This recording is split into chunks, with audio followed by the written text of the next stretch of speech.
옛날 어느 산골 마을에 사방이 높은 산으로 겹겹이 둘러싸여 해가 일찍 떨어지고 겨울이면 눈이 얼은 허리춤까지 쌓이는 깊은 골짜기가 있었습니다.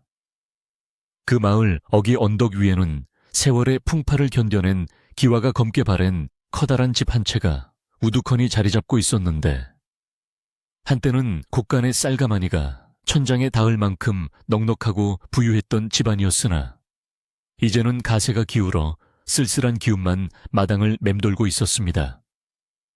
이 집의 주인은 젊은 나이에 남편을 갑작스레 여의고 홀로 된 윤씨 부인이었는데, 그녀는 매일 밤 깊은 한숨을 내쉬며 기울어가는 집안을 어떻게든 다시 일으켜 세우기 위해 밤잠을 설치며 노심초사하고 있었습니다.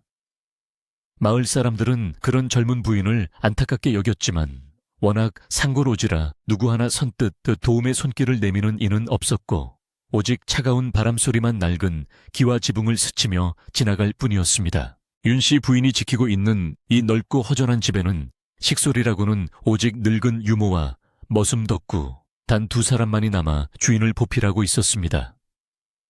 특히 머슴 덕구는 태어날 때부터 덩치가 송아지처럼 크고 힘이 장사였으나 말수가 적고 우직하여 하루 종일 마당을 쓸거나 장작을 패는 일 외에는 입을 여는 법이 거의 없는 사내였습니다. 덕구는 비록 신부는 천한 머슴이었으나 어린 시절부터 이 집에서 자라며 윤씨 부인을 먼발치에서 바라보았고, 그녀가 홀로 된 후 겪는 슬픔과 고초를 누구보다 가슴 아파하며 묵묵히 곁을 지키고 있었습니다. 덕구에게 마님인 윤씨 부인은 감히 쳐다볼 수 없는 높은 하늘과 같은 존재였기에 그는 그저 그녀가 춥지 않도록 아궁이에 불을 떼고 마당에 눈을 치우는 것으로 자신의 충심을 다할 뿐이었습니다. 어느 해 겨울 유난히도 매섭고 독한 추위가 일찍부터 찾아와 마을의 가을물마저 꽁꽁 얼어붙게 만든 날이 계속되고 있었습니다. 하늘은 금방이라도 무언가를 쏟아낼 듯 잔뜩 찌푸린 회색빛이었고, 산짐승들도 추위를 피해 굴 속으로 숨어버려 사방이 죽은 듯이 고요했습니다. 윤씨 부인은 며칠 전부터 꿈자리가 뒤숭숭하고 집안의 사정이 더욱 어려워지자 마을 뒷산 중턱에 있는 산신당에 올라가 정성을 들여야겠다는 결심을 하게 되었습니다. 집안을 지키던 어른들이 다 돌아가시고 홀로 남은 처지에 기댈 곳이라고는 오직 조상님과 산신령님의 보살핌뿐이라 생각한 그녀는 험한 날씨에도 불구하고 목욕제기하고 하얀 소복을 정갈하게 차려입은 채 집을 나설 채비를 서둘렀습니다. 마당에서 묵묵히 장작을 패던 덕구는 부인이 외출하려는 기색을 알아차리고 일손을 멈춘 채 걱정스러운 눈빛으로 하늘과 부인을 번갈아 바라보았습니다. 덕구는 평소 마님 앞에서는 고개도 제대로 들지 못하는 어려워하는 처지였으나 이날만큼은 심상치 않은 하늘의 기운을 느끼고 용기를 나아내어 조심스럽게 입을 열었습니다. 마님, 하늘 색깔이 영 좋지 않습니다. 산바람이 칼날처럼 매서운 것이 곧 큰 눈이 쏟아질 것만 같으니 오늘 기도는 미루시는 것이 좋겠습니다. 덕구의 투박하지만 진심 어린 만류에도 불구하고 윤씨 부인은 단호하게 고개를 저으며 오늘이 아니면 마음이 놓이지 않을 것 같네. 잠시 다녀올 터이니 집을 잘 지키고 있게. 라고 말하며 굳은 의지를 보였습니다. 윤씨 부인은 늙은 유모가 싸준 작은 보따리를 들고 덕구가 걱정스레 닦아놓은 집신을 신은 채 홀로 상일로 접어들었습니다. 덕구는 대문 밖까지 나와 부인의 뒷모습이 산모퉁이를 돌아보이지 않을 때까지 한참이나 서서 그 자리를 지켰습니다. 부인의 하얀 옷자락이 겨울바람에 펄럭이는 모습이 마치 금방이라도 부서질 듯 위태로워 보여 덕구의 가슴 한구석에는 묵직한 돌덩이가 얹힌 듯 답답함이 밀려왔습니다. 그는 다시 마당으로 돌아와 도끼질을 시작했지만 온 신경은 산 쪽을 향해 곤두서 있었고, 도끼날이 장작에 박히는 소리마저 유난히 날카롭게 들려 마음을 더욱 불안하게 만들었습니다. 시간이 흘러 오후가 되자 덕구의 예감대로 하늘에서 하얀 눈송이가 하나둘씩 떨어지기 시작하더니 이내 앞이 보이지 않을 정도로 거세게 쏟아지기 시작했습니다. 처음에는 쌀가루처럼 흩날리던 눈발이 점점 굵어져 한방눈이 되었고, 산골짜기를 타고 내려오는 바람은 윙윙거리는 괴이한 소리를 내며 눈보라를 휘몰아쳤습니다. 순식간에 마당에는 발목이 푹 잠길 만큼 눈이 쌓였고, 세상은 온통 하얗게 변해버려 어디가 길이고 어디가 낭떠러지인지 분간할 수 없게 되었습니다. 덕구는 하던 일을 내팽개치고 대문 앞으로 달려나가 산 쪽을 바라보았으나 보이는 것은 칠흑 같은 어둠과 휘몰아치는 눈보라뿐이었습니다. 날은 이미 어둑어둑해져 사위가 깜깜해졌는데 산에 오르신 마님은 돌아올 기미가 보이지 않았습니다. 안채에 있던 늙은 유모 박할멈이 문을 열고 나와 덜덜 떨리는 목소리로 덕구를 찾았습니다. 이 일을 어찌하면 좋단 말이냐. 마님이 아직도 내려오지 않으셨어. 이 엄동설 안에 산속에서 길이라도 잃으셨으면 큰일인데. 덕구야, 네가 좀 나가봐야 하지 않겠느냐. 박할멈의 말이 끝나기도 전에 덕구는 이미 헛간으로 달려가 지프로 만든 횃불과 튼튼한 밧줄, 그리고 두툼한 거적을 챙기고 있었습니다. 덕구의 얼굴에는 평소의 순박함 대신 비장함이 감돌았고, 그는 자신의 목숨보다 귀한 주인을 구해야 한다는 일념 하나로 가득 차 있었습니다. 덕구는 거센 눈보라를 뚫고 산길을 오르기 시작했습니다. 눈은 이미 무릎까지 차올라 걸음을 옮길 때마다 거친 숨이 터져 나왔고, 살을 애는 듯한 추위는 두꺼운 무명옷을 뚫고 들어와 뼈마디를 시리게 했습니다. 평소라면 훤히 꿰뚫고 있던 산길이었지만 폭설로 인해 길의 흔적은 온데간데 없이 사라져 버렸고, 오직 감각에 의존해 발을 내디뎌야만 했습니다. 덕구는 마님 어디 계십니까? 하고 목청껏 소리쳐 보았지만 그의 외침은 거대한 눈보라 소리에 묻혀 허공으로 흩어질 뿐이었습니다. 횃불마저 거센 바람에 꺼져버려 덕구는 칠흑 같은 어둠 속에서 오직 마님을 찾아야 한다는 일념으로 엉금엉금 기어가듯 산을 올랐습니다. 한참을 헤매던 덕구의 눈에 산신당으로 가는 길목. 커다란 소나무 아래에 하얀 눈무덤 같은 것이 희미하게 보였습니다. 덕구의 심장이 쿵 하고 내려앉는 것 같았습니다. 그는 미친 듯이 눈을 헤치고 그곳으로 달려갔습니다. 그곳에는 윤씨 부인이 눈 속에 파묻힌 채 쓰러져 있었습니다. 산을 내려오다 갑작스러운 눈보라에 길을 잃고 헤매던 부인이 지쳐 쓰러진 것이 분명했습니다. 부인의 얼굴은 핏기 하나 없이 창백했고 입술은 보랏빛으로 변해 있었으며 하얀 소복 위에는 차가운 눈이 수위처럼 덮여 있었습니다. 덕구는 떨리는 손으로 부인의 코끝에 손을 대어 보았습니다. 아주 미약하게나마 따뜻한 기운이 느껴졌지만 그마저도 금방이라도 꺼질 듯 위태로워 보였습니다. 덕구는 급히 부인을 흔들어 깨워보려 했으나 부인은 이미 깊은 의식불명 상태에 빠져 아무런 반응이 없었습니다. 마님, 정신 차리셔야 합니다. 눈을 뜨십시오. 덕구의 절규에도 부인의 고개는 힘없이 툭 떨어질 뿐이었습니다. 덕구는 덜컥 겁이 났습니다. 이대로 업고 내려가다가는 마을에 도착하기도 전에 마님의 천이 다 식어버려 영영 깨어나지 못할 것 같다는 불길한 예감이 들었습니다. 그렇다고 눈보라치는 산속에 마냥 있을 수도 없는 노릇이었습니다. 덕구는 자신이 알고 있는 모든 지혜를 짜내어 마님을 살릴 방법을 생각했지만 지금 당장 필요한 것은 오직 따뜻한 온기뿐이었습니다. 그 순간 덕구의 머릿속에 어릴 적 노인들에게 들었던 이야기가 스쳤습니다. 얼어 죽어가는 사람을 살리는 유일한 방법은 사람의 살냄새와 온기를 직접 전하는 것이라는 말이었습니다. 하지만 덕구는 천한 머슴의 몸으로 감히 고귀한 마님의 옥체에 손을 댄다는 것은 상상조차 할 수 없는 불경한 일이었습니다. 잠시 망설이던 덕구는 부인의 뺨이 얼음장처럼 차가운 것을 다시 한번 확인하고는 이를 악물었습니다. 예법이 사람 목숨보다 중할 수는 없다. 나중에 벌을 받아 죽더라도 지금은 마님을 살려야 한다. 덕구는 결심을 굳히고 자신의 두꺼운 무명 저고리에 앞서풀 거칠게 풀어헤쳤습니다. 덕구는 쓰러진 윤씨 부인을 조심스럽게 일으켜 세워 자신의 넓은 가슴으로 끌어당겼습니다. 차가운 눈에 젖어 얼음처럼 변해버린 부인의 몸이 덕구의 뜨거운 맨살에 닿자 덕구는 온몸이 오그라드는 듯한 추위를 느꼈지만 이를 악물고 참아냈습니다. 그는 자신의 겉옷을 크게 펼쳐 부인의 몸을 감싸 안고 밧줄로 두 사람의 몸을 단단히 묶어 천이 밖으로 새 나가지 않도록 했습니다.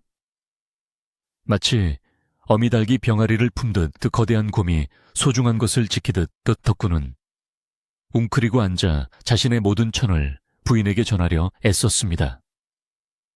그의 거친 숨결이 부인의 이마에 닿았고 그의 심장 박동 소리가 부인의 귓가에 울렸습니다. 얼마나 시간이 지났을까?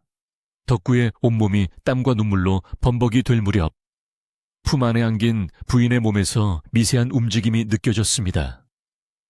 꽁꽁 얼어붙었던 부인의 몸이 덕구의 천을 받아 조금씩 녹아내리며 멈춘 듯했던 혈관의 따뜻한 피가 다시 돌기 시작한 것입니다.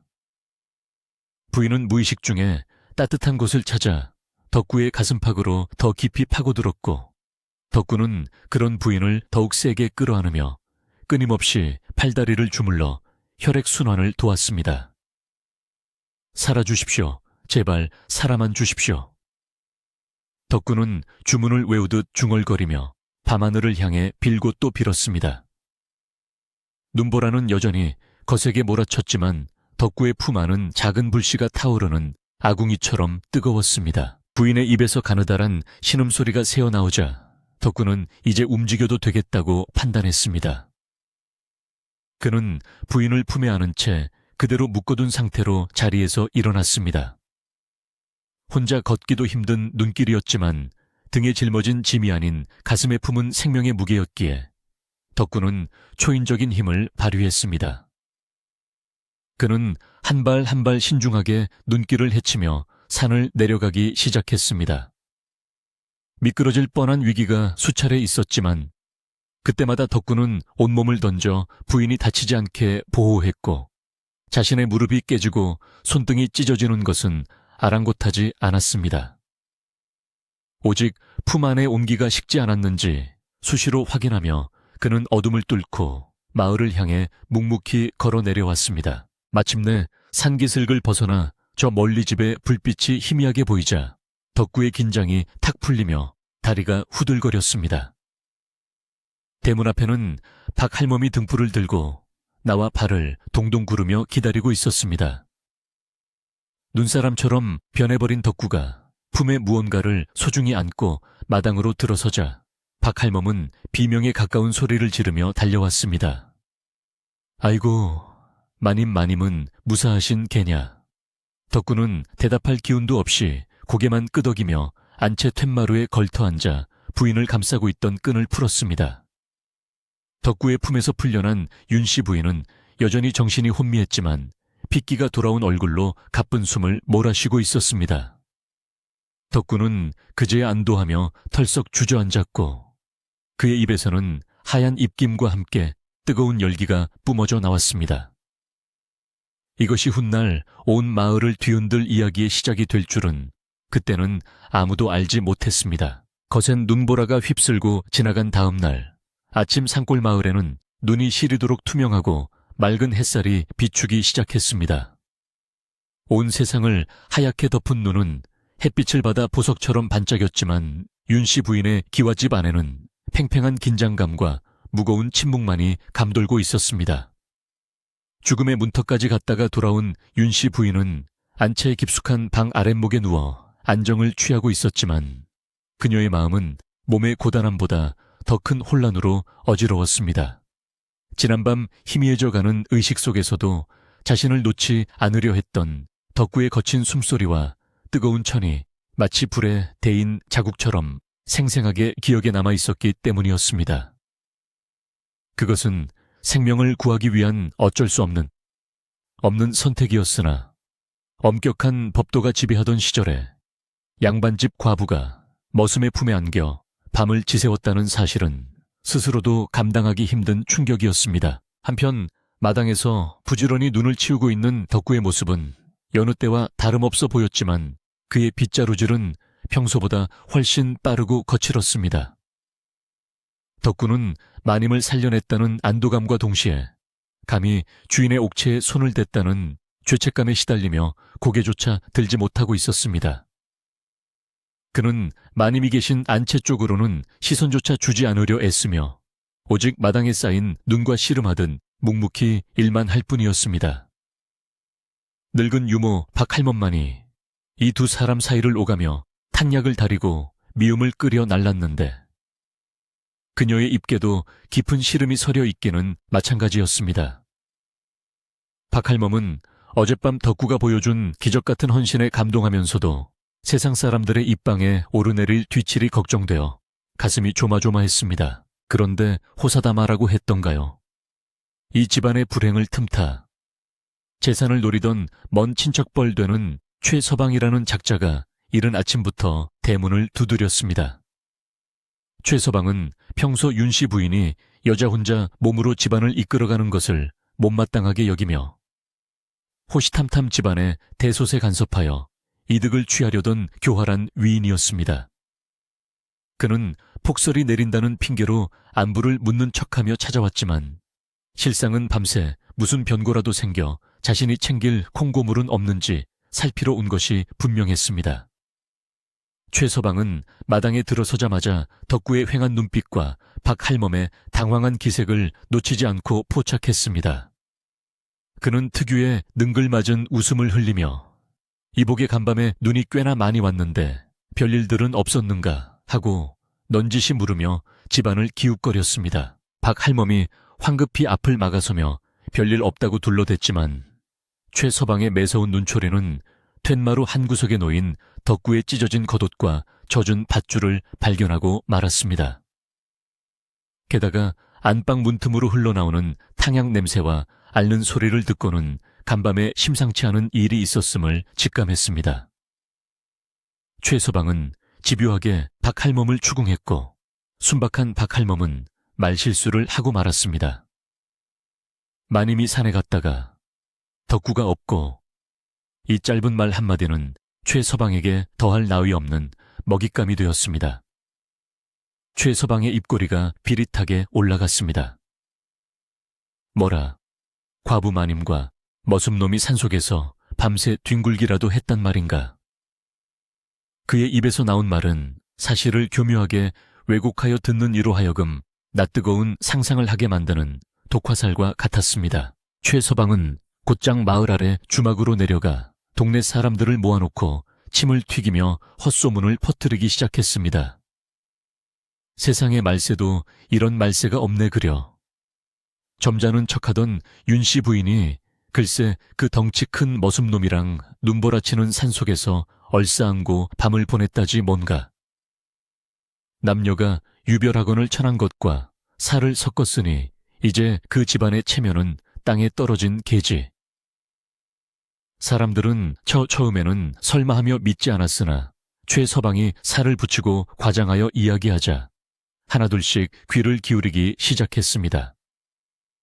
소문은 발없는 말이 되어 삽시간에 온 마을로 퍼져나갔고 사람들의 호기심은 곧 비난과 조롱으로 바뀌어 윤씨 부인의 집을 향해 쏟아지기 시작했습니다. 마을의 우물가에 모인 아낙네들은 물을 깃는 척하며 수군거렸고 사랑방에 모인 노인들은 혀를 차며 윤씨 집안의 몰락을 예견했습니다.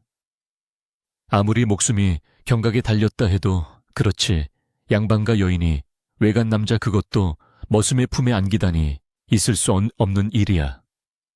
그 덕구놈도 그렇지 상전을 그리 대하다니 몽둥이찜을 당해도 싼 놈일세. 마을 사람들의 시선은 급격히 싸늘해졌고 윤씨 부인의 집으로 향하는 발길은 뚝 끊겨버렸습니다. 마치 전염병이라도 도는 집처럼 사람들은 그 집 앞을 지날 때면 일부러 고개를 돌리거나 침을 뱉으며 지나갔습니다. 이 모든 것이 자신의 재산을 불리기 위한 최서방의 계략임을 아는 사람은 아무도 없었습니다. 윤씨 부인은 방문을 걸어 잠근 채 며칠째 밖으로 나오지 못했습니다. 담장 너머로 들려오는 사람들의 웅성거림과 비수 같은 말들이 그녀의 가슴을 후벼 팠습니다. 그녀는 자신을 살려준 생명의 은인이 졸지에 파렴치한 죄인 취급을 받는 현실이 너무나 괴로웠습니다. 덕구 역시 죄인처럼 고개를 푹 숙인 채 묵묵히 일을 했지만 동네 아이들조차 담장 너머로 돌을 던지며 마님을 훔친 도둑놈이라고 놀려대는 통에 마음이 썩어 들어가고 있었습니다. 덕구는 자신의 명예 따위는 상관없었으나 자신 때문에 고귀한 마님이 입에 담지 못할 욕을 먹는 것이 죽기보다 싫었습니다. 그는 밤마다 마구간 구석에 앉아 차라리 그날 밤 마님과 함께 눈 속에서 죽는 것이 나았을까 하는 끔찍한 생각까지 하게 되었습니다. 며칠 후 마침내 최서방은 마을의 어른 몇몇을 대동하고 윤씨 부인의 집으로 들이닥쳤습니다. 그는 마치 정의의 사도라도 된 양위풍당당하게 대청마루에 앉아 윤씨 부인을 불러냈습니다. 수척해진 얼굴로 나온 윤씨 부인 앞에서 최서방은 헛기침을 하며 엄포를 놓았습니다. 재수씨 가문의 명예를 더럽혀도 유분수지 어찌 천한 종놈과 추문을 일으키시오. 이대로는 조상님을 뵐 면목이 없으니 당장 집문서와 전답을 내놓고 이 마을을 떠나시오. 그것만이 더러워진 가문의 이름을 그나마 씻는 길이오. 최 서방의 본심이 드러나는 순간이었습니다. 그는 부인의 실수를 빌미로 집안의 모든 재산을 가로채려는 속셈을 노골적으로 드러냈습니다. 함께 온 마을 어른들도 헛기침을 하며 최 서방의 말을 거들었습니다. 자네가 덕구놈에게 엎혀 내려온 것은 사실 아닌가? 법도가 엄한데 어찌 변명을 하겠나? 조용히 물러나는 것이 마을을 위해서도 좋을 걸세.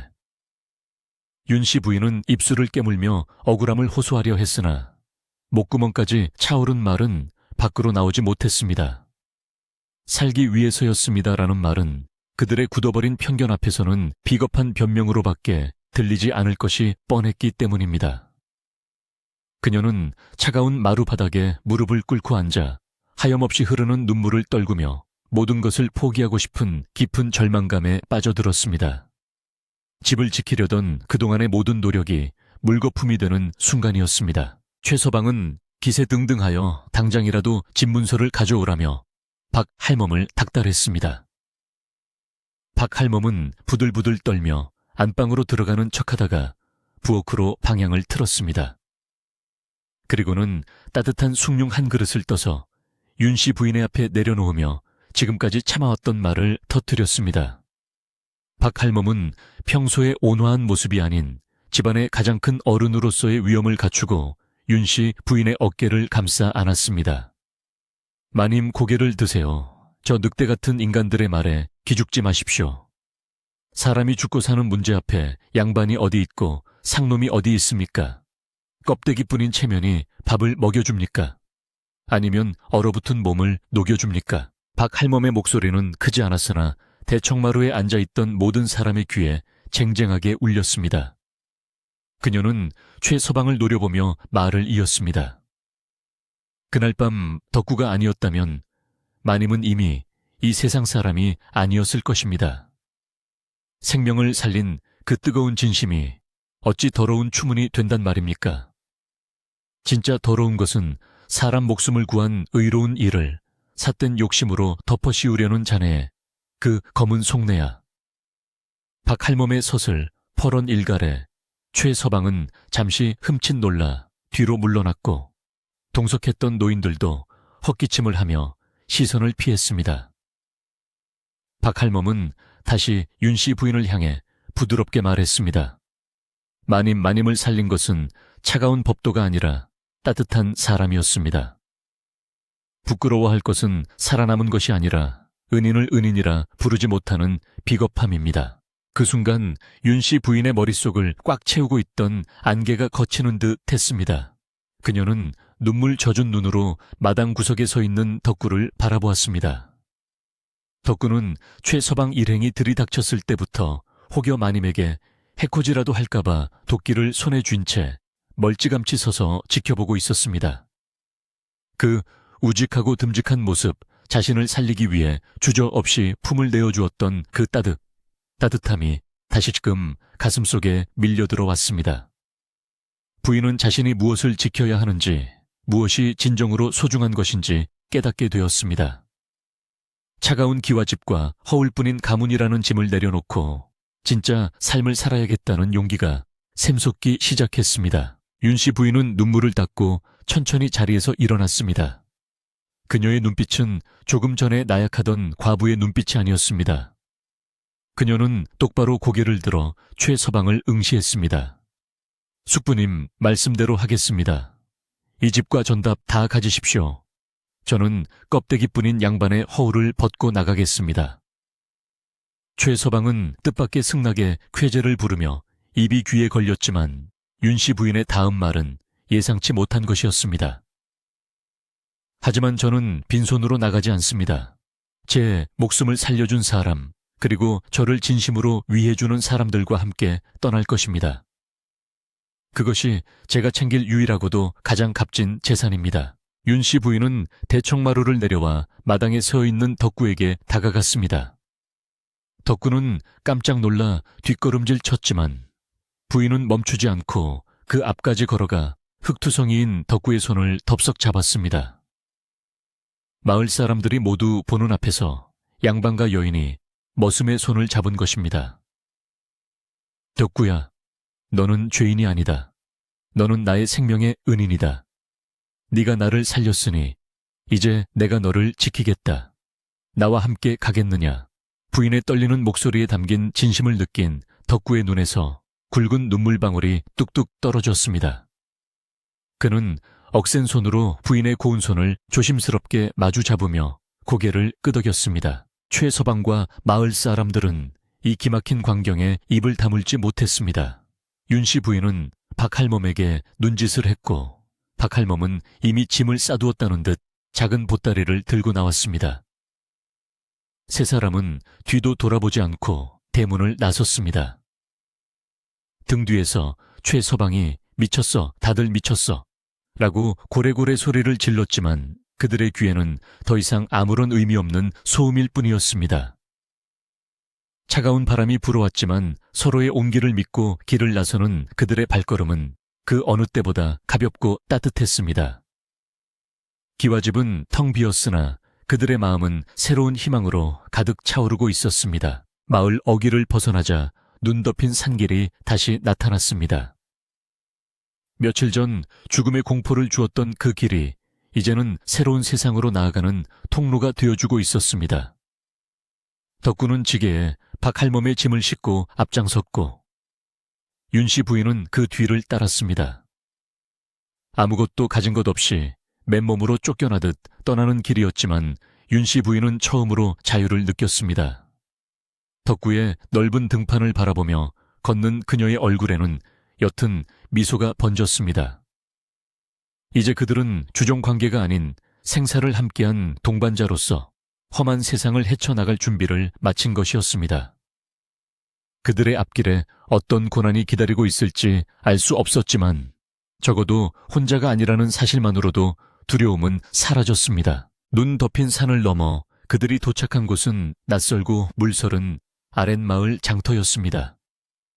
이곳은 산골 마을과는 달리 수많은 사람이 오가며 물건을 사고 파는 시끌벅적한 곳이었으나 빈손으로 내려온 세 사람에게는 당장 몸을 누일 방 한 칸 없는 혹독한 허허벌판이나 다름없었습니다. 다행히 마을 외진 곳 사람들이 버리다시피 한 다 쓰러져가는 흙집을 하나 발견하여 거처를 정할 수 있었는데 지붕에는 구멍이 숭숭 뚫려 하늘이 보였고 벽은 금이 가서 찬바람이 숭숭 들어오는 형편없는 몰골이었습니다. 하지만 덕구는 불평 한마디 없이 곧바로 소매를 걷어붙이고 진흙을 개어 벽을 바르고 짚을 구해 지붕을 엮기 시작했으며 윤씨 부인과 박할멈은 방바닥의 먼지를 닦아내며 새로운 보금자리를 꾸미느라 구슬땀을 흘렸습니다. 비록 비단 이불 대신 거친 멍석을 깔아야 했지만 세 사람의 마음만은 그 어느 때보다 따뜻하고 단단하게 뭉쳐 있었습니다. 다음 날 날이 밝자마자 덕구는 지게를 지고 장터로 나갔습니다. 그는 자신이 할 수 있는 일이라곤 힘쓰는 일밖에 없다고 생각하여 장사꾼들의 무거운 짐을 날려주는 지게꾼 노릇을 자청했습니다.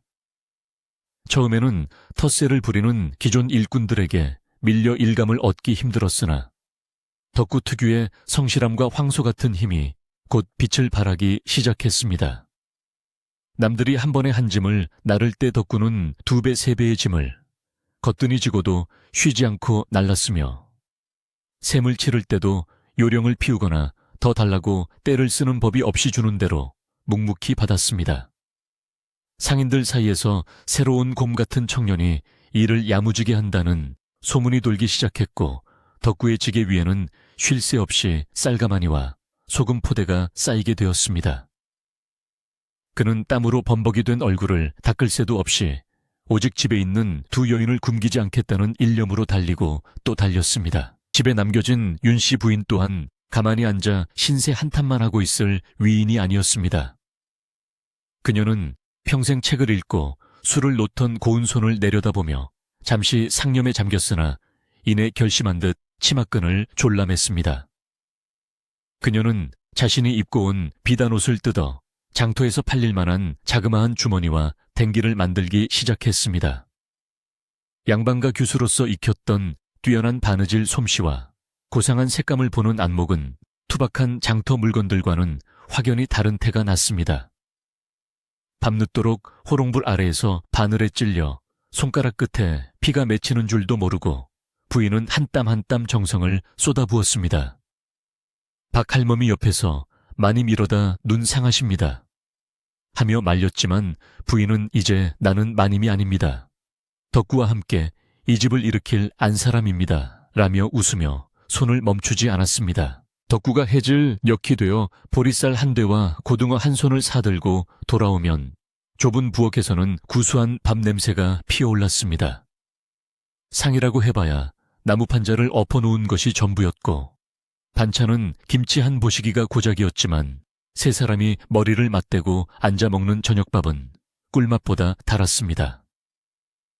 덕구는 자신이 벌어온 양식으로 부인이 밥을 짓는 모습을 보며 가슴 벅찬 행복을 느꼈고 윤씨 부인은 덕구의 튼 손과 땀 냄새 밴 옷을 보며 깊은 존경과 애틋함을 느꼈습니다. 그들은 밥상머리에서 하루 동안 있었던 일을 도란도란 이야기하며 서로의 고단함을 씻어주었습니다. 덕구는 장터의 생생한 이야기를 전해주었고 부인은 자신이 만든 물건들을 보여주며 내일은 장에 나가 팔아보겠노라고 눈을 반짝였습니다. 이튿날 윤씨 부인은 용기를 내어내어 덕구가 일하는 장터 한 구석에 자리를 잡고 앉았습니다. 처음에는 낯선 사내들의 시선과 왁자지껄한 분위기에 주눅이 들었으나 자신이 만든 물건을 내놓자 지나가던 아낙네들의 눈길이 머물기 시작했습니다. 어머, 이 고운 바느질 솜씨 좀 봐. 서울 양반들이나 쓰던 물건 같네. 여인들은 윤씨 부인이 만든 주머니와 댕기를 서로 사가려고 다투었고 가져간 물건은 순식간에 동이 나버렸습니다. 윤씨 부인은 붉어진 얼굴로 돈을 받아 챙기며 자신이 가진 재주가 세상에 쓸모가 있다는 사실에 큰 희열을 느꼈습니다. 멀리서 짐을 나르던 덕구도 틈틈이 부인을 훔쳐보며 그녀가 장사수완을 발휘하는 모습에 남몰래 흐뭇한 미소를 지었습니다. 계절이 몇 번 바뀌고 2사람의 억척스러운 노력 덕분에 살림은 눈에 띄게 피어났습니다.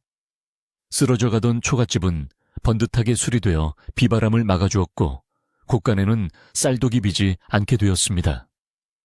윤씨 부인은 단순히 바느질품을 파는 것에서 멈추지 않고 글을 모르는 시장 상인들을 대신해 장부를 정리해주거나 편지를 써주는 일도 시작했습니다. 셈이 빠르고 글씨가 반듯하며 일처리가 꼼꼼한 그녀를 상인들은 윤 서방댁이라 부르며 신뢰하게 되었습니다. 덕구 또한 단순히 힘만 쓰는 일꾼이 아니라 상인들의 물건을 안전하게 보관하고 배달해주는 신용 있는 운반 책임자로 자리를 잡았습니다. 2사람은 각자의 영역에서 인정을 받으며 장터 마을에서 없어서는 안 될 사람들로 뿌리를 내리고 있었습니다. 그러던 어느 날 박할멈이 2사람을 불러 앉혔습니다. 박할멈은 이제 제법 윤기가 흐르는 2사람의 얼굴을 번갈아 바라보며 인자한 미소를 지었습니다. 이제 두 분이 부부의 연을 맺을 때가 되었습니다. 한 집에 살며 서로를 아끼는 마음이 지극한데 남들 눈치 볼 것 없이 정식으로 혼례를 올리고 사십시오. 그래야 저도 죽기 전에 맘 편히 눈을 감을 수 있겠습니다. 덕구는 얼굴이 홍당무처럼 붉어져 고개를 숙였고 윤 씨 부인 또한 수줍음으로 볼이 발그레해졌습니다. 덕구는 여전히 자신이 천한 출신이라 감히 마님을 아내로 맞이해도 될지 망설이고 있었으나 윤 씨 부인의 생각은 달랐습니다. 그녀는 덕구야말로 자신의 생명을 구하고 삶을 지탱해준 유일한 남자임을 확신하고 있었습니다. 그날 밤 달이 밝은 마당 평상에 나란히 앉은 두 사람은 오랫동안 묵혀두었던 속마음을 꺼내놓았습니다. 덕구가 먼저 떨리는 목소리로 입을 열었습니다. 마님, 아니 부인, 저는 배운 것도 없고 가진 것도 몸뚱이뿐인 놈입니다. 저 같은 놈이 부인의 짝이 되어 누가 되지 않을까 늘 두려웠습니다. 그러자 윤 씨 부인은 덕구의 거친 손을 자신의 두 손으로 감싸 쥐며 단호하게 말했습니다. 덕구 씨, 당신은 나를 죽음에서 건져내 주었고 빈털터리가 된 나를 먹여 살렸습니다. 당신의 그 넓은 등과 따뜻한 마음보다 더 귀한 것은 세상에 없습니다. 내가 당신의 아내가 되어 평생 그 은혜를 갚으며 살게 해주세요. 두 사람의 눈시울이 붉어지며 서로의 마음을 확인한 그 순간 밤하늘의 별들도 축복하듯 반짝였습니다. 며칠 뒤 조촐하지만 경건한 혼례식이 치러졌습니다. 하객이라고는 박 할멈과 가까이 지내던 이웃 몇몇이 전부였고 화려한 혼례복 대신 깨끗하게 빨아입은 무명옷을 입었지만 두 사람의 표정은 세상을 다 가진 듯 환했습니다. 박 할멈이 정화수 한 그릇을 떠놓고 두 사람의 앞날을 비는 축원을 올렸습니다. 비바람이 몰아쳐도 꺾이지 않는 나무처럼 서로 의지하고 보듬으며 백년해로하시게. 덕구와 윤 씨 부인은 서로에게 큰 절을 올리며 기쁠 때나 슬플 때나 평생을 함께하겠다고 굳게 맹세했습니다. 동네 사람들은 저렇게 잘 어울리는 한 쌍은 처음 본다며 덕담을 건넸고 국수 한 그릇씩을 나누어 먹으며 잔치 분위기를 즐겼습니다. 이제 그들은 주종 관계가 아닌 하늘이 맺어준 대등한 부부가 되었습니다. 혼례를 올린 후 부부의 사업은 더욱 번창하기 시작했습니다. 덕구의 성실함과 윤 씨 부인의 영민함이 합쳐지자 시너지 효과가 나타난 것입니다. 부부는 모아둔 돈으로 장터길목에 조그만 가게를 하나 냈습니다. 간판도 없이 시작한 가게였지만 부부는 질 좋은 곡식과 건어물을 떼어다 정직한 가격에 팔았습니다.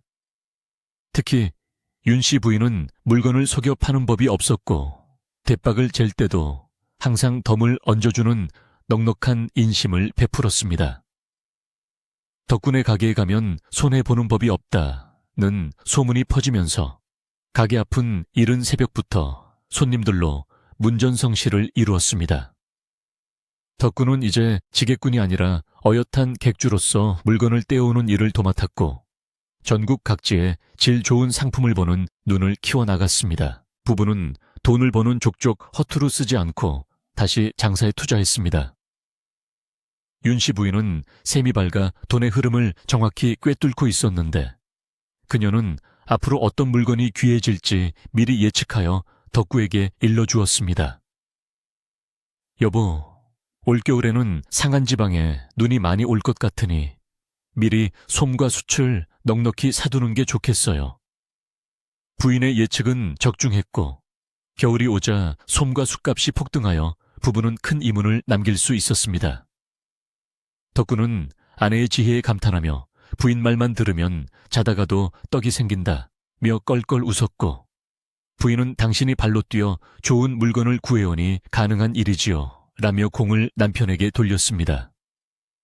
부부의 금슬은 날이 갈수록 깊어졌고 재산은 눈덩이처럼 불어났습니다. 어느덧 몇 년의 세월이 흘러 허름했던 초가집은 사라지고 그 자리에 번듯한 기와집이 들어섰습니다. 마당에는 하인들이 분주하게 오가고 곳간에는 곡식이 가득 찼지만 부부는 결코 초심을 잃지 않았습니다. 덕구는 여전히 새벽같이 일어나 마당을 쓸고 일꾼들과 함께 땀 흘려 일했고, 윤씨 부인은 아랫사람들을 가족처럼 따뜻하게 대하며 살림을 알뜰히 꾸려 나갔습니다. 부부는 자신들이 겪었던 배고픔과 서름을 잊지 않고 마을의 가난한 이웃들에게 쌀과 옷감을 나누어주는 선행도 베풀었습니다. 사람들은 부부를 장터의 부처님이라 부르며 칭송했고, 덕구 부부의 명성은 이웃 마을을 넘어 멀리 한양에까지 전해지게 되었습니다. 그러던 어느 날 장터의 나측은 얼굴 하나가 비루한 몰골로 나타났습니다. 꾀재주한 옷차림의 갓은 찌그러지고 신발은 다 해진 채 구걸을 하러 다니는 늙은이였는데, 자세히 보니 그는 다름 아닌 옛 마을의 최서방이었습니다. 그는 윤씨 부인을 쫓아내고 차지한 재산을 도박과 술로 탕진하고 사기를 당해 알거지가 되어 떠돌던 중이었습니다. 최서방은 소문으로만 듣던 대부호 덕군의 상단이 바로 자신이 내쫓은 조카 며느리와 머슴의 것이라는 사실을 꿈에도 모른 채 밥 한 끼 얻어먹을 수 있을까 하여 그 집 대문 앞을 기웃거리고 있었습니다. 마침 대문을 나서던 덕구가 그를 발견하고 걸음을 멈췄습니다. 덕구는 당장이라도 달려가 멱살을 잡고 싶었지만 옆에 있던 윤씨 부인이 조용히 그의 옷소매를 잡았습니다. 부인의 눈빛은 차분하고 깊었습니다. 여보, 우리는 이미 승리했습니다. 복수는 그를 벌하는 것이 아니라 우리가 얼마나 잘 살고 있는지 보여주는 것입니다. 그리고 베푸는 것이 진정한 이김입니다. 덕구는 부인의 깊은 뜻을 이해하고 주먹을 풀었습니다. 부부는 하인을 시켜 최서방을 안으로 들이지는 않되 따뜻한 국밥 한 그릇과 노잣돈을 쥐어 보내게 했습니다. 밥을 허겁지겁 먹던 최서방은 그 집 주인이 누구인지 끝내 알지 못했지만, 덕구 부부는 그 모습을 멀리서 지켜보며 지난날의 악연마저 훌훌 털어버릴 수 있었습니다. 이제 부부에게는 거칠 것이 없었습니다. 가난과 편견을 이겨내고 맨손으로 일어선 그들의 삶은 단단한 바위처럼 굳건해졌습니다. 봄바람이 살랑거리는 어느 날 오후, 덕구와 윤씨 부인은 툇마루에 나란히 앉아 마당에 핀 매화꽃을 바라보았습니다. 우리가 처음 이곳에 왔을 때가 엊그제 같은데 참으로 많은 일이 있었구려. 덕구의 말에 윤씨 부인은 미소를 지으며 덕구의 어깨에 머리를 기대었습니다. 당신과 함께였기에 가능한 일이었습니다. 추위가 우리를 만나게 했지만 이제 우리 앞에는 따뜻한 봄날만 있을 것입니다. 두 사람의 그림자가 하나로 포개지며 마당 가득 따뜻한 봄 햇살이 쏟아져 내렸습니다. 세월은 흐르는 물과 같아서 어느덧 강산도 변한다는 10년이라는 시간이 훌쩍 지나갔습니다. 쫓겨나던 고향을 떠나 맨주먹으로 시작했던 덕구와 윤씨 부인은 이제 인근 고을에서 모르는 사람이 없을 정도로 큰 부자가 되어 있었습니다. 그들이 일군 상단은 수십 척의 배와 수백 대의 마차를 거느릴 만큼 거대해졌고, 집안의 곳간은 흉년이 들어도 마르지 않을 만큼 곡식이 가득 찼습니다. 하지만 두 사람은 단순히 돈만 많은 졸부가 아니었습니다. 덕구는 여전히 아랫사람들을 하대하지 않고 그들의 노고를 누구보다 잘 알아주어 덕인이라 칭송받았고, 윤씨 부인은 뛰어난 안목과 지혜로 남편을 내조하며 어려운 이웃을 살뜰히 보살펴 살아있는 관세음보살이라는 존경을 한 몸에 받고 있었습니다. 두 사람을 이어주었던 박할멈은 부부의 지극한 효도를 받으며 편안한 노후를 보내다 내 평생 소원을 다 풀었다 는 유언을 남기고 몇 해 전 웃으며 세상을 떠났습니다. 어느 해 늦가을 추수철이 끝났음에도 불구하고 나라 전체에 뒤숭숭한 소문이 돌기 시작했습니다. 몇 년째 이어진 가뭄으로 인해 상한 지방의 흉년이 극심하여 굶어 죽는 사람이 속출하고 마을 전체가 사라지는 곳도 있다는 흉흉한 소식이었습니다. 덕구의 상단에도 각지에서 올라온 보고가 쌓여갔는데, 그중 덕구의 눈길을 사로잡은 것은 바로 자신이 나고 자랐던 그 산골 마을의 소식이었습니다. 소식통에 따르면 그 마을은 산사태와 가뭄이 겹쳐 폐허가 다 되었고 젊은이들은 모두 떠나고 오갈 데 없는 노인들과 병자들만 남아 풀뿌리로 연명하고 있다는 참담한 내용이었습니다.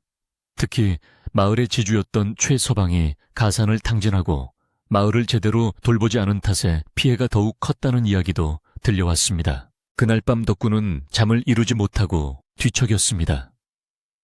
10년 전 자신들을 죄인 취급하며 매몰차게 쫓아냈던 마을 사람들과 최서방의 얼굴이 떠올라 가슴 한구석에서 묵은 분노가 치밀어 오르기도 했습니다.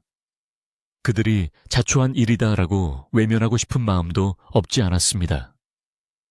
그때 잠든 줄 알았던 윤씨 부인이 조용히 일어나 덕구의 등에 손을 얹었습니다. 여보, 고향 소식 때문에 마음이 쓰이시는군요. 덕구는 한숨을 내쉬며 솔직한 심정을 털어놓았습니다. 부인, 솔직히 말해 그들이 밉습니다. 우리를 짐승 보듯 하며 돌을 던졌던 사람들 아닙니까? 이제 와서 그들을 돕는다는 것이 무슨 의미가 있겠습니까? 윤씨 부인은 덕구의 투박한 손을 잡으며 부드럽지만 단호한 목소리로 말했습니다. 당신의 마음을 어찌 모르겠습니까? 하지만 여보, 진정한 복수는 그들보다 더 잘 사는 모습을 보여주는 것이고 진정한 용서는 그들이 가장 비참할 때 손을 내밀어 주는 것입니다. 우리가 그들과 똑같이 외면한다면 우리는 그저 돈만 많은 장사치에 불과할 것입니다. 당신은 나를 살릴 때 법도보다 생명을 중히 여겼던 분입니다. 지금 저 마을 사람들을 살릴 수 있는 사람은 오직 당신뿐입니다.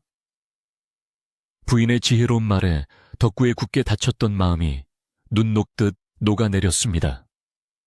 그는 부인의 깊은 뜻을 깨닫고 고개를 끄덕이며 날이 밝는 대로 구휼미를 싣고 고향으로 떠날 채비를 서둘렀습니다. 이튿날 새벽 덕구의 집 앞에는 쌀가마니와 옷감 의약품을 가득 실은 수레 수십 대가 줄을 지어 늘어섰습니다. 덕구와 윤씨 부인은 화려한 비단옷 대신 활동하기 편한 수수한 옷차림을 하고 직접 행렬의 선두에 섰습니다. 상단의 일꾼들뿐만 아니라 소식을 들은 이웃 주민들도 덕구 대인이 좋은 일을 하러 가신다며 십시일반으로 물건을 보태주었습니다. 긴 행렬은 고개를 넘고 물을 건너 며칠을 꼬박 걸어 마침내 기억 속에 그 산골마을 입구에 도착했습니다. 10년 만에 다시 밟은 고향 땅이었지만 눈앞에 펼쳐진 풍경은 참혹하기 그지없었습니다. 논밭은 쩍쩍 갈라져 잡초만 무성했고 마을 어귀의 정자나무는 말라 비틀어져 앙상한 가지만 남았으며 집들은 무너져 내려 사람이 사는 곳인지 분간하기 힘들 정도였습니다. 마을 안으로 들어서자 인기척을 느낀 사람들이 하나둘씩 토굴 같은 집에서 기어 나왔습니다. 그들의 몰골은 흡사 해골과 같아서 눈뜨고 보기 힘들 지경이었습니다. 옷은 넝마조각처럼 해져 살이 다 드러났고 아이들은 배만 볼록하게 튀어나온 채 힘없이 울고 있었습니다. 덕구는 지체하지 않고 마을 공터에 솥을 걸고 불을 지피게 했습니다. 여기 밥이 있다 아픈 사람은 약을 받고 추운 사람은 옷을 받아가라. 덕구의 우렁찬 목소리가 마을에 울려 퍼지자 사람들은 믿기지 않는다는 표정으로 하나둘씩 모여들었습니다. 하얀 쌀밥이 지어지고 구수한 국 냄새가 퍼지자 사람들은 허겁지겁 밥을 먹으며 눈물을 흘렸습니다. 그때 저 멀리서 다리를 절뚝거리며 한 노인이 밥을 얻기 위해 줄을 섰습니다. 헝클어진 머리에 검댕이 묻은 얼굴 구분 등은 영락없는 거지였으나 덕구와 윤씨 부인은 단박에 그가 누구인지 알아보았습니다. 바로 10년 전 기세등등하게 그들을 내쫓았던 최서방이었습니다. 최서방은 자신의 차례가 되어 밥을 받으려 고개를 들었다가 밥을 퍼주고 있는 여인을 보고 소스라치게 놀라 밥그릇을 떨어뜨리고 말았습니다. 세월이 흘러 기품이 더해졌지만 그 얼굴은 분명 자신이 모욕을 주어 쫓아냈던 조카 며느리 윤씨 부인이었습니다. 그리고 그 옆에서 묵묵히 국을 푸고 있는 거대한 사내 역시 자신이 천한 종놈이라 무시했던 덕구였습니다. 최서방은 마치 귀신이라도 본 듯 사시나무 떨듯 떨며 뒷걸음질 쳤습니다. 이럴 수가. 자네들이 어찌... 그의 목소리는 공포와 수치심으로 얼룩져 있었습니다. 주변에서 밥을 먹던 마을 노인들도 그제야 두 사람을 알아보고 숟가락을 멈췄습니다.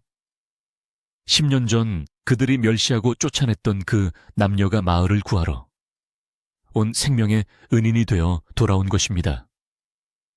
사람들은 부끄러움에 고개를 들지 못했고 여기저기서 흐느끼는 소리가 터져 나왔습니다. 최서방은 그 자리에 털썩 주저앉아 땅을 치며 통곡했습니다. 내가 죽일 놈일세. 천벌을 받아 마땅한 놈이 염치도 없이 밥을 얻어먹으려 했구나. 차라리 나를 쳐라. 나를 쳐. 덕구는 국자를 내려놓고 뚜벅뚜벅 최서방 앞으로 걸어갔습니다. 마을 사람들은 덕구가 최서방에게 호통을 치거나 매질을 할 것이라 생각하여 숨을 죽였습니다. 하지만 덕구는 무릎을 꿇고 앉아 최서방의 떨리는 어깨를 조용히 감싸 안았습니다. 그리고 자신의 겉옷을 벗어 헐벗은 최서방의 어깨에 덮어주었습니다. 숙부님, 지난 일은 다 지나간 바람과 같습니다. 저희는 원망을 하러 온 것이 아니라 그저 고향분들이 굶주리는 것을 볼 수 없어 왔습니다. 어서 일어나 따뜻한 밥을 드십시오. 살아야 뉘우침도 있고 살아야 다음 날도 있는 법입니다. 덕구의 따뜻한 말 한마디에 최서방은 어린아이처럼 엉엉 울음을 터뜨렸습니다. 윤씨 부인도 다가와 최서방의 흥부든 손을 잡아주었습니다. 숙부님, 이 집안을 지키지 못한 것은 안타까우나 사람이 중하지 집이 중하겠습니까? 이제라도 마음을 고쳐드시고 남은 생을 바르게 사시면 됩니다. 두 부부의 넓은 아량에 마을 사람들은 모두 무릎을 꿇고 엎드려 사죄했습니다. 우리가 눈이 멀어 귀한 분들을 알아보지 못했습니다. 죽어 마땅한 저희를 살려주셔서 감사합니다. 그날 삭막했던 산골 마을에는 10년 만에 따뜻한 온기가 감돌았고 그것은 단순한 밥의 온기가 아니라 용서와 화해의 뜨거운 눈물이 만든 기적이었습니다. 덕구와 윤씨 부인은 며칠을 더 머무르며 무너진 집들을 보수하고 가져온 곡식을 집집마다 넉넉히 나누어 주었습니다. 그리고 흉년이 끝날 때까지 마을 사람들이 굶지 않도록 정기적으로 식량을 보내주기로 약속했습니다.